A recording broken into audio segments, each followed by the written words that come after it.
guys, yan. Ganda ng tanawin dito. Sa biyahe kami. Daming buko dito. Halos bukuhan dito. Yan.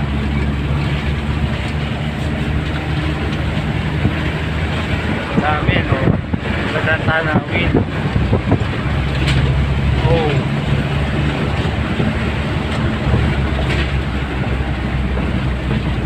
Mga nagkokopra ang mga tao dito. Papasok kami sa tulay.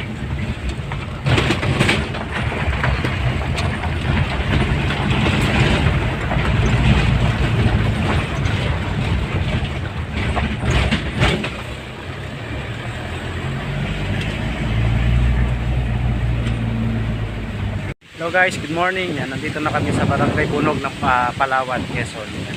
Nakita nyo, dami puno sa likod ko. Hindi basta ordinary puno yan. Yung pala, ang tawag dito sa puno na yan ay rubber tree. So ibig sabihin, dito sa katas na to kinukuha yung paggawa ng goma. So papakita ko sa inyo guys kung paano nila nakukuha yung katas dito, no? Kaya pala may mga guwit-guwit yung puno na ito. So yun talaga para maging successful. So tsaka inalo ibang chemical para maging pure rubber na siya. Pakita ko sa inyo guys. Yan guys, kita nyo yung puno na yan. Yan. Ang dami niyan, pare-parehas yan guys. So ginuguhitan nila lahat yan. Sample kagaya nito, may mga guhit yan. So ito yan guys. Ayan. Ayan yung katas. Paikot siya hanggang sa papunta dito. Ayan. So pag dumating dito sa dulo, may sumasalok.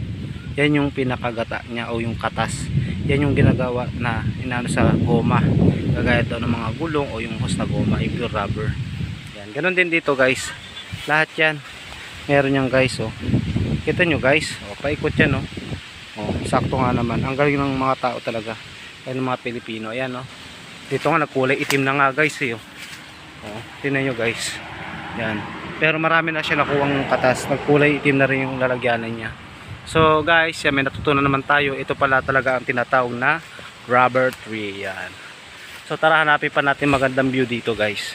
Yan. Kita nyo guys. Hindi natin mabilang yung dami ng puno dito ng rubber tree. Yan. So may natutunan naman talaga tayo. Dito naman dito, sa part na to, yan, kabukiran, manggahan, bukuhan. Yan. So guys, paki-subscribe naman itong aking YouTube channel. Share nyo na rin. Yan. Lalakad-lakad tayo, makakanap pa tayo ng ibang tanawin dito guys. So nga guys, naglalakad tayo. Kung papansinin nyo, maraming bukuhan sa likuran ko, no? Kumbaga palaki pa lang sila. Isa ito kasi sa number 1 na pinagkakakitaan nila dito sa Palawan. Halos puro buko naman dito. Kung kanina doon ay puro rubber tree, dito naman is puro bukuhan. Ayan.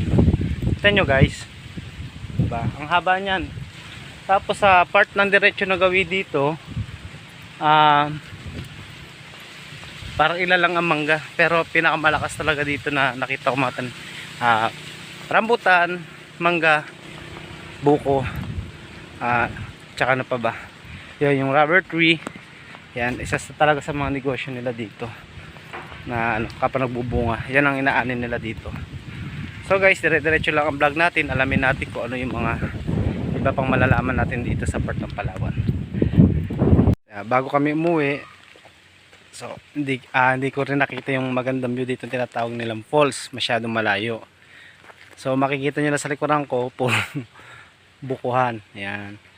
Mamaya susunduin na rin ako ng mga kasama ko para kami ay bumiyahe na. Halos 3 hours. Dahil malayo na to. Yan. So guys, pakitapos naman po ang aking video dito sa aking YouTube channel na to.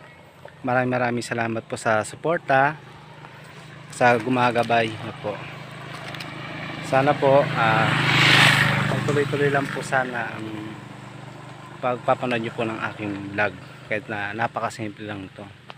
Sa totoo lang po na ilibot yun na halos ang luwang din ng Pilipinas, pero kailan lang naman ako nag-isip na mag-vlog dahil marami nagsabi na mag-vlog na lang daw ako kaysa nagtitiktok pa sayo-sayo.